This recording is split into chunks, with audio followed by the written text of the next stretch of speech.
Muito boa noite, senhoras e senhores, amigos e irmãos de todo o Brasil e do mundo que estão nesse momento nos assistindo.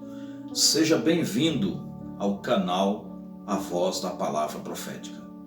Nós queremos, em primeiro lugar, agradecer ao apoio de todos vocês, pedir as vossas orações em nosso benefício, em favor desse canal, que nós criamos com o objetivo claro de espalhar a palavra de Deus, de pregar a mensagem do Evangelho de Jesus Cristo. Já alcançamos aí quase 100 visualizações nos primeiros 2 vídeos desse canal e estamos aqui agora colocando o 3º vídeo. Pedimos aí o vosso apoio, a vossa ajuda mais uma vez. E reiteramos que o nosso propósito é trazer cada vez mais as pessoas para próximo da palavra de Deus. O nosso compromisso é com a Bíblia, é com a verdade. Daí o nome desse canal, A Voz da Palavra Profética. O nosso compromisso é com a verdade das Escrituras. Dessa vez, nós escolhemos aqui uma palavra para falar para vocês dentro do livro do profeta Joel. Está no Antigo Testamento, conhecido como um dos profetas menores. Talvez algumas pessoas nunca ouviram falar de Joel, mas o livro de Joel, ele traz para nós uma contextualização muito interessante quando contrastamos com os dias que nós estamos vivendo na face da terra. Dias difíceis, todos nós sabemos disso, dias de pragas, dias de fome, dias de desemprego. Por que não dizer que os conterrâneos de Joel passaram por algo semelhante ou similar ao que nós estamos atravessando hoje? Daí, Deus colocar no nosso coração justamente o propósito de falar dentro desse livro.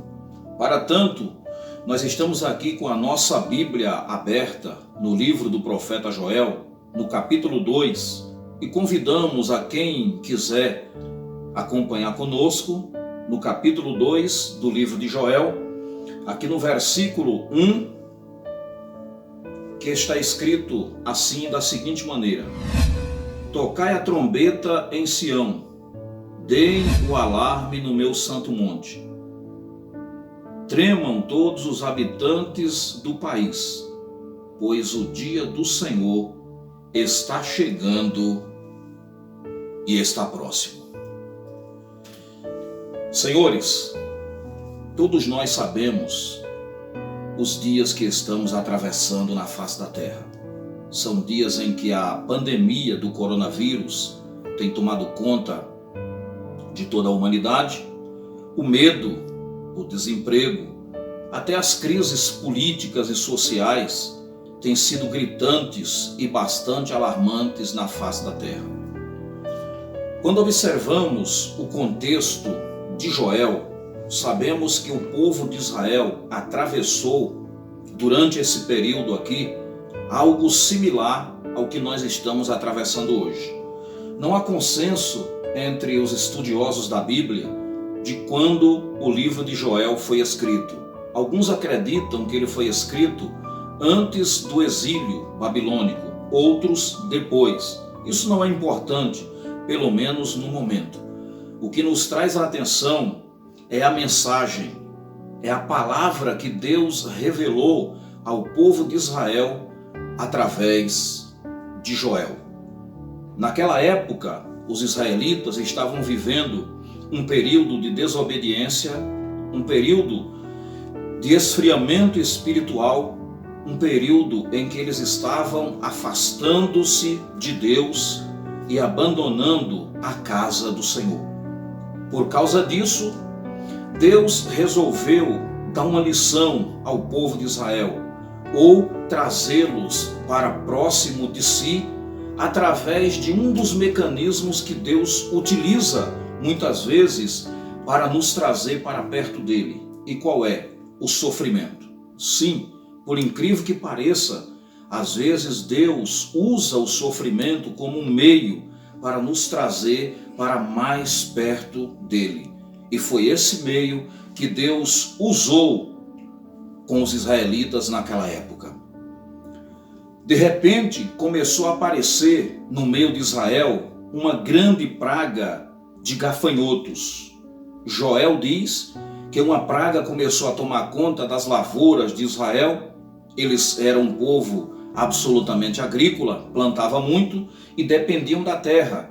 Então, de repente, uma praga começou a se alastrar em Israel de gafanhotos, e aqueles gafanhotos começaram a devorar, a comer tudo que era de útil ali para o povo de Israel. Por causa disso, a terra escureceu. A Bíblia diz aqui em Joel, não dá tempo a gente ler, porque o nosso vídeo é um pouco pequeno devido à restrição momentânea do YouTube, mas a Bíblia diz aqui em Joel que o povo se levantava e via que a terra estava escurecida, a lavoura da terra estava sendo devorada pelo gafanhoto. Não havia esperança em Israel. Todos olhavam para aquilo ali e imaginavam ser um castigo do Todo-Poderoso, como muitos hoje imaginam diante da pandemia que estamos vivendo. Mas na verdade, o que Deus estava fazendo ali era chamando o povo a um conserto. Mesmo com aquela praga, Deus estava chamando a nação a se consertar com ele.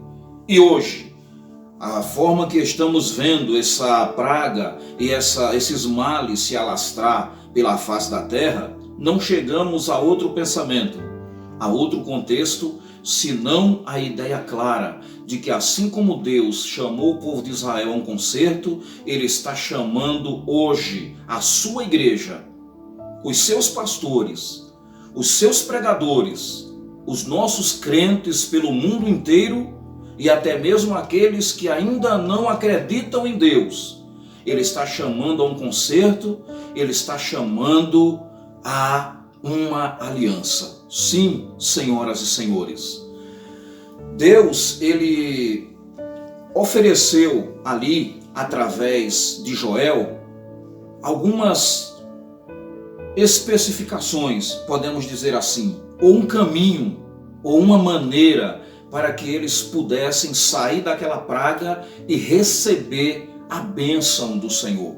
Lendo todo o contexto de Joel, nós encontramos que Deus deu a eles um caminho a seguir. E qual foi esse caminho? Um dos caminhos que Deus ofereceu para eles, senhoras e senhores, foi o caminho da humilhação. Sim, o caminho da humilhação. Esse é o melhor caminho que nós podemos tomar na face da terra, na nossa vida, para que Deus restaure a nossa nação, para que Deus restaure o nosso mundo, para que Deus restaure o nosso país, a nossa política e a nossa igreja. É o caminho da humilhação. É o caminho que poucos querem tomar, porque quando fala em humilhar, se fala em reconhecer a nossa limitação, reconhecer que somos dependentes absolutos de Deus e que só Ele tem o poder para resolver os nossos problemas. Sim, meus amigos, se nós queremos que o nosso mundo volte a ter paz, volte a ter prosperidade, volte a ter espiritualidade e que as nossas igrejas voltem a congregar como estávamos antigamente, precisamos olhar para a Bíblia e perceber que Deus está nos chamando ao caminho da humilhação. Muitos não querem saber desse caminho e ficam criando alternativas mirabolantes por aí, como recentemente tomamos conhecimento de pastores oferecendo a membresia da igreja, o absurdo de vender máscaras invisíveis. Isso é coisa que parece uma piada, parece conto de João e Maria, parece história da carochinha, um pastor surgir numa rede social e oferecer uma máscara que supostamente, segundo ele, era invisível.